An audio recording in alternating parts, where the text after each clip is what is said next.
We're here, we're live. Live in Coconut Grove. Showtime. We're looking at the on the way home traffic. Showtime. No, that's actually going away. Okay, on Home the traffic way. this traffic is this way. So then we're looking at on the way to happy hour traffic. There you go. There you go. Happy hour.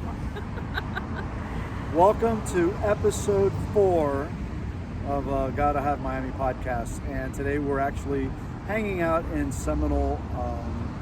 What is this? Seminole Boat Dock, Seminole Marina, Seminole something. The dock back here. Yeah, the dock back there. Where it's, by the way, manatees come up on it. That's another story. So what do you want to talk about today? Well, we had a busy week.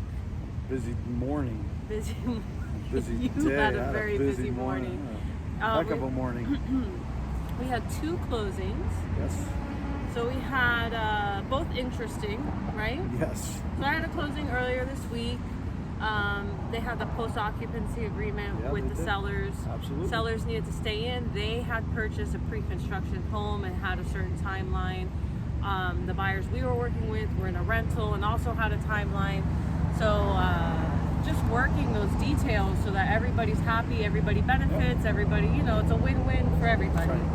And that's what gives you some value as a real estate agent, that a lot of folks don't know this, and they have to you're actually doing something behind the scenes and pushing deals through simply because other folks just don't know how to do it. And that really is the value of the real estate agent. Yeah, this particular deal, when we were going through the offer acceptance process, that was like non-negotiable. Like, we need a post-occupancy period. So the fact that our buyers were able to accommodate, timelines added up, it was a good deal. Yeah, but you were able to put it together. Right. You were able to keep the ship in line.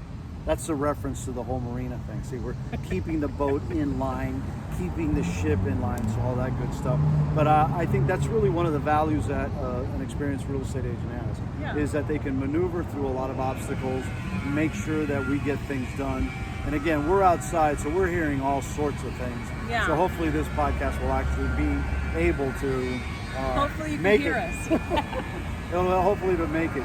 So tell us about your morning. My morning. Your closing. Yeah, huh? so my morning. So we had a closing a couple days ago, and we're moving in the person over into one of the condos over on Coral Way. And one of the issues that came up as we were moving in is that, oh, hey, your guy isn't condo approved by the condominium association.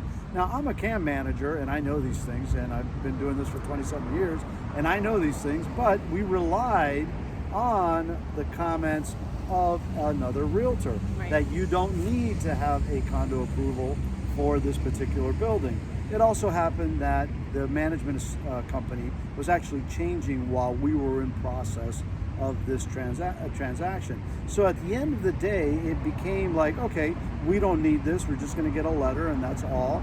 No, that wasn't the case. When we got there, the guard said, "Where's your condo approval? I know nothing about this, yada, yada, yada." And all of a sudden, Javi found himself taking a condo application, $100 check to Key Biscayne to make sure that I could get the approval so that the client could move in. So there's a lot of things that we do that people don't realize. And again, I blame myself for not following through on it, but I tried to rely on an agent's professional position. And note to agents, note to young agents, don't do it. Make sure you follow through. Do your own due diligence. Do your own due diligence, absolutely, because if not, it could not happen. And then I did get another condo approval today, so we got another deal coming down. So we're condo approval. Yeah, condo. Yeah, let's have it for condo approvals. So what else did we showed some property today on the beach? We showed an amazing unit on the beach. We did. What building was that? That was Murano Grande. Oh my goodness. Not Ariana Grande, but Murano Grande. How do I know these things? I'm an old dude. Yeah. How do I know these things? How? Watch The Voice. The Voice. That's good. So that's the only way I know these things. So when we went to this unit, we walked in. We had our buyers, 2 buyers, and then the 2 of us, and then the listing agent. And we walked into the front door of this unit, and there was a good 10 to 15 second pause. We all just stood there and stared at this amazing ocean view. With 6 cruise ships lined up out You in saw the that? yeah. and the barges Yep. carrying the And you containers. could see everything. It was pretty incredible. Yeah. So Yeah. I You walked think- in through the door and it was just like there. I think that by far is the best view on South Beach I've seen. I don't know if I've seen better. You could even see our old unit at the Royal Atlantic. No, and you- our listing. We have a listing of the Royal Atlantic. Yeah. Please call on it. Fifth and Ocean. Fish and Ocean. But you gotta Amazing wanna thing. live there. Yeah, you gotta want to live there. It's waterfront.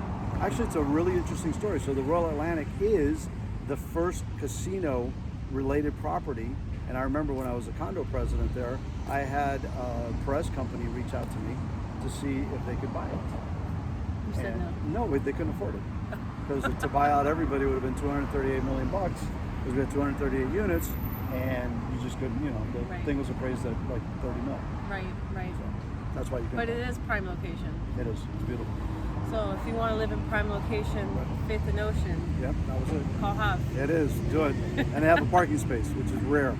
So that alone is worth some dough.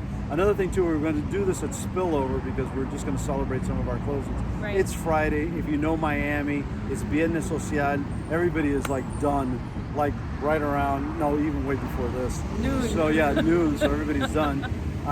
So we were going to do it at spillover, but we had more background noise than this.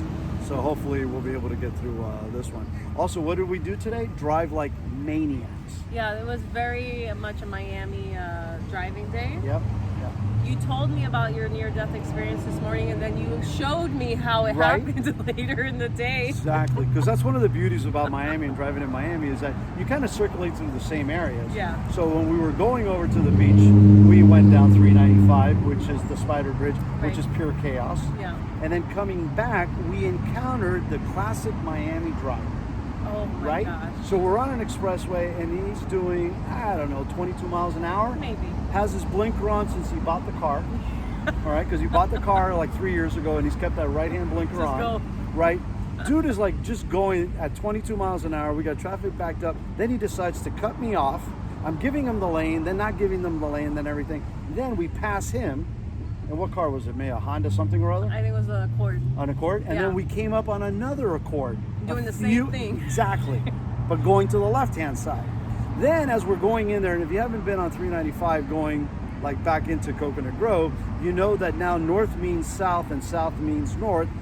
FDOT, please stop doing this. We've talked about this before. Don't do it to us. So you have people trying to go north, south, south, north, chaos. And then we had a dude backing up Reversing. on the expressway as you were trying to make the south. So we experienced all this within 30 seconds. About 30 seconds, yeah, 35 Yeah. seconds. So welcome to Miami. We're experienced Miami drivers. We are. We survived it. maneuvered everything. And my near-death experience went, and if the police is hearing this, it was a little move that I created where I cut, but basically ran a red light. Well, you know, Yeah, you know, sometimes stuff it happens. happens. Sometimes it happens. So that's Stuff it. does happen. Anything else? No, I don't think we have anything else. We wanted to tune in. We wanted to touch base and Getting ready for the weekend? getting ready for the weekend. We're still very busy. Yep. We got lots of stuff going on. We Yeah. got closings coming up. Yeah, we do. We got work to do. We do. Yeah. And then speaking, we mentioned post occupancy earlier when I was talking about my closing. Mhm. We're working on a deal that we're putting in post occupancy. Yep. And it's a deal that's going to require a lot more work than your typical real Yes. estate agent. You know, I'm here to Absolutely. sell your house. Right.